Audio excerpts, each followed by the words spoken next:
Hi, and welcome to my channel, Witch Doctor Drake. I'm Drake, and today I wanted to discuss my top 10 tools of my practice. This is sort of my VR response to Racine at OwlMoon513, who recently did a top 5 tools of her practice for 2025.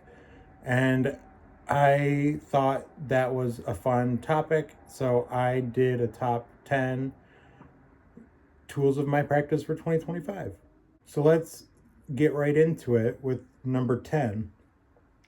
Number 10 on my list is candles. Candles are number 10 on my list because I'm not really big on candle magic in general, but I do use candles in my practice as a source of fire when I need a fire source for different various burning purposes. And I often use candles for devotional purposes for deity. For example, I have this blue winter themed candle from Target.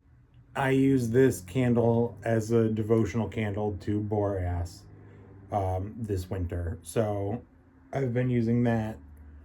That's the biggest source of candle burning in my practice is deity devotional burnings. Number 9 on my list is notebooks and writing utensils to write in those notebooks. So for this video and videos similar, I use this notebook to write down my ideas and to keep my thoughts. And I have a different notebook for most different projects, a part of my witchcrafting practice, which is probably what most people do also. But I don't usually use my notebooks as books of shadows or like references per se. I usually use my notebooks as scratch paper, and they serve a purpose for the time they're being used, and they lose that purpose after I translate it into a more final copy later elsewhere. So that's notebooks. And writing utensils are separate but part of this because you need them. But I'm a fan of these Pilot pens. They come in variety packs of colors, and I use them for a lot of different purposes. And I like that they come in different colors. And I just like how the ink works. And I use that ink in my practice for various purposes too, to symbolize water, but also like darkness energy sometimes. Number 8 on my list are bowls and vessels. So an example of a bowl in my practice is this mushroom right here. This is 2 separate marble bowls, basically, that I got also from Target. And one of them I use for storing pendulums, which is the base of the mushroom, the stalk. And the head of the mushroom is a bowl I use to hold water, to represent water in my practice when I do things that require the water element. But also on that shelf are this other jug, which I use as a vessel, and there's some bottles that I use as devotional bottles to deity. One of them, this one right here, is the Northern Lights one I bought. I use these bottles as devotional bottles for deity. And I have made some myself, but I've also bought one. And so that's another way I use different vessels in my practice. Number 7 on my list is a knife. For a knife in my practice, it doesn't need to be fancy. I've been using the same knife in my practice since 2013 or 14 maybe. And it's this knife right here. It's nothing special. It's just a serrated knife from Johnny's Select Seeds that I got when I worked on a farm. And I use that knife for so much of my day-to-day life. I use it to screw my glasses together sometimes. I use it to cut herbs in my garden. And I use it in mundane and magical ways. It's just a tool that all humans should have, I think, as a knife. And I have a very spiritual connection to my knife. Like I said, I've had it for over a decade. And it's got decorative tape that's also been on it for over a decade. And that tape actually symbolizes its name, which I won't share on YouTube, but it has a name even. So that's my knife that I count as number 7 on my list. Number 6 on my list are herbs, which I kind of referenced with harvesting them with my knife. Herbs and vegetables in your garden, to me, are very, and fruits in your garden are very spiritual things. They're that deserve our honor and respect. And this year I've mostly been using a lot of rosemary and chives. I've been pretty limited in my use of herbs this year compared to years past when I've worked on organic farms or have had gardens for myself. But with pared down herbs in my practice, I've been mostly using store-bought herbs too. And that works. It works, but I definitely miss the ability to grow a lot of my own plants. And there's a lot to be said about the privilege of growing your own plants in your own garden. And for herbs, this one is number 6, which I think is lower than it would have placed in many years prior. And I am interested to see where it places in the future because I have a deep spiritual connection to plants in general. I am a plant scientist in practice.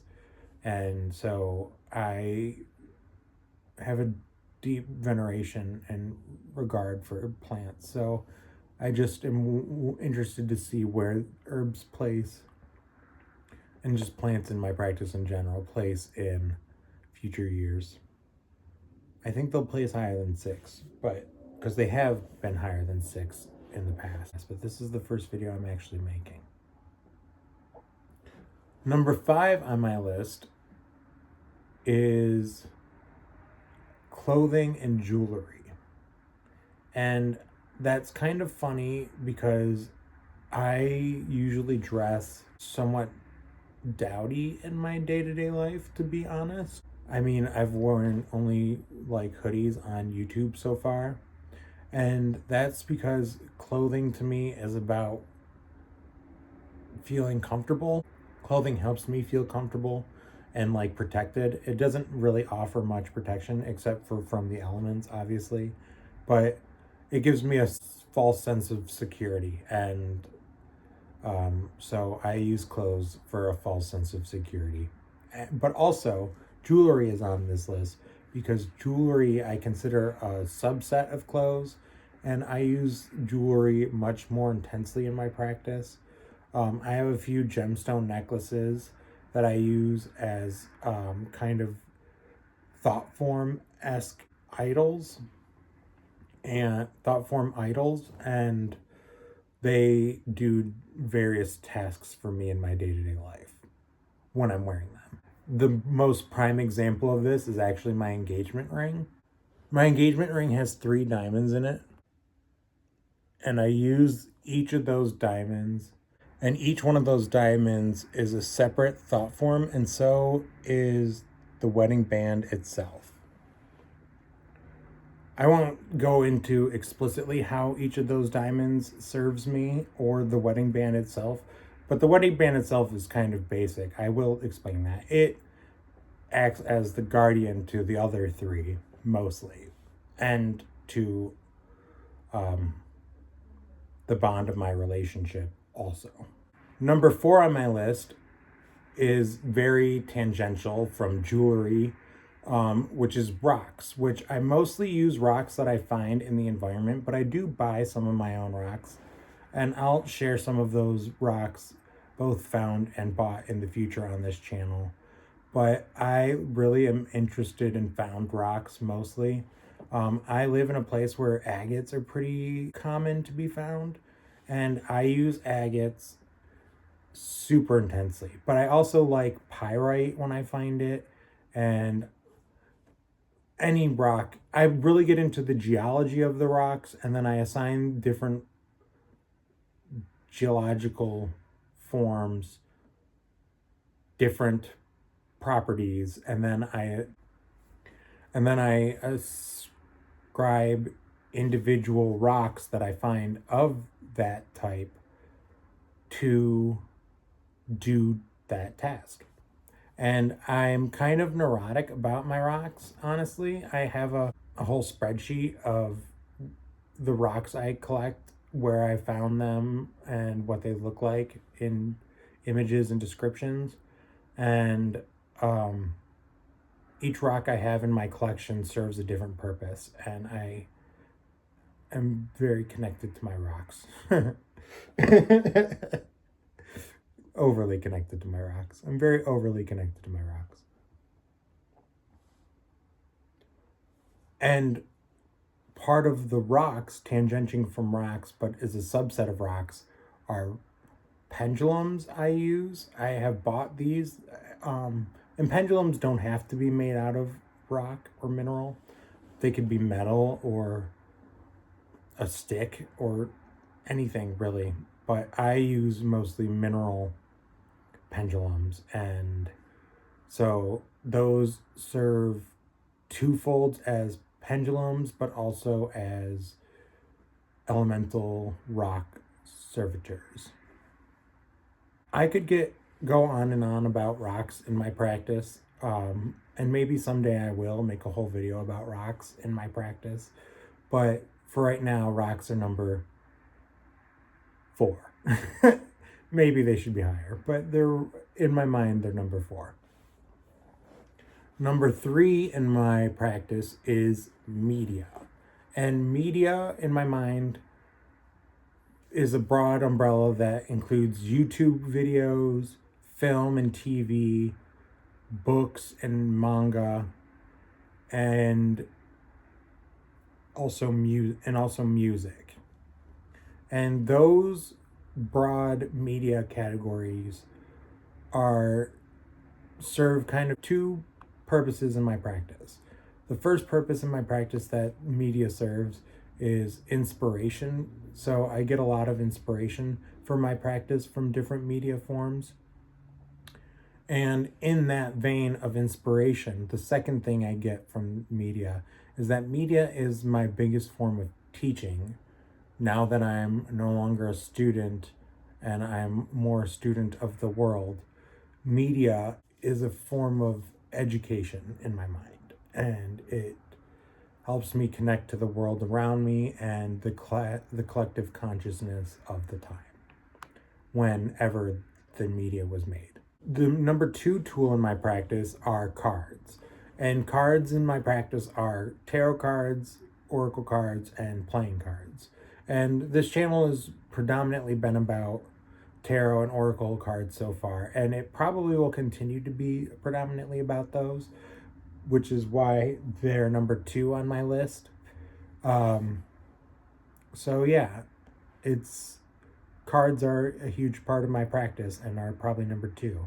And each deck, to me, like each card in each deck, and each deck has its own spirit to me. And because of that, I have a connection to each one, or I don't always have a connection to each one. Sometimes we don't connect, but that's its own thing. They have their own spirit, and you can connect or disconnect with them. And